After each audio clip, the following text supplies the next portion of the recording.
तुरुंगातून महिनाभरापूर्वीच सुटलेल्या एका सराईत गुन्हेगारानं जुन्या साथीदाराच्या मदतीनं पुन्हा कोडीन सिरप विक्रीचा गोरखधंदा सुरू केल्याची माहिती एनडीपीएस पथकाला मिळाली। पथकानं कर्णपुरा मैदानावर छापा टाकून मुख्य पेडलरला अटक केली।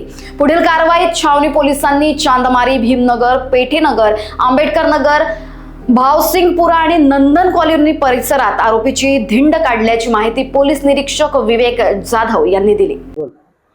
माननीय पोलीस आयुक्त प्रवीण पवार साहेब यांनी पोलीस आयुक्त छत्रपती संभाजीनगर यांनी नेहमीच नशेच्या बटन्स आणि गांजा यांच्या विरुद्ध नेहमीच कडक पावले उचलण्याचे निर्देश सर्व पोलीस स्टेशनच्या प्रभारी अधिकारी यांना देण्यात आलेले आहे। त्या अनुषंगाने छावणी पोलीस स्टेशनच्या हद्दीमध्ये कर्णपुरा येथे दोन इसम नशेचे सिरप घेऊन विकण्यासाठी येणार याबाबत माहिती मिळाल्याने आम्ही तिथे रेड करून 2 जणांना पकडले असता त्यांच्याकडून आम्हाला 31 सिरपच्या बाटल्या भेटलेल्या आहे आणि सर्व बाटल्या जप्त करून आम्ही काल रोजी त्यांना कोर्टात हजर करून 3 दिवस PCR भेटला आहे। आज रोजी आम्ही त्यांच्या राहत्या घराच्या एरियामध्ये आम्ही त्यांना घेऊन जाऊन कुठे कुठे नशाचा व्यापार ते करतात त्याचा एक पडताळणी पंचनामा केला, जेणेकरून लोकांना पण याबाबत माहिती मिळेल की हे मुलं नशेचे व्यापारी आहेत, नशेचे हे करतात आणि सगळ्यांना त्याच्यावर अलर्ट आणि सतर्कतेने राहता येईल।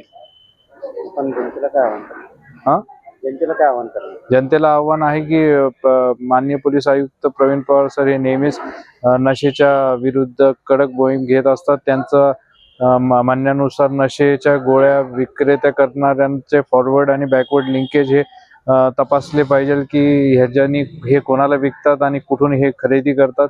त्या अनुषंगाने आम्ही सतर्कतेने सदर गुन्ह्याचा तपास करत आहोत आणि आम्ही माननीय पोलीस आयुक्त साहेबांच्या आदेशाने कठोर कारवाई करत आहोत। लोकवाहिनी मीडियाकरिता ब्युरो रिपोर्ट, छत्रपती संभाजीनगर।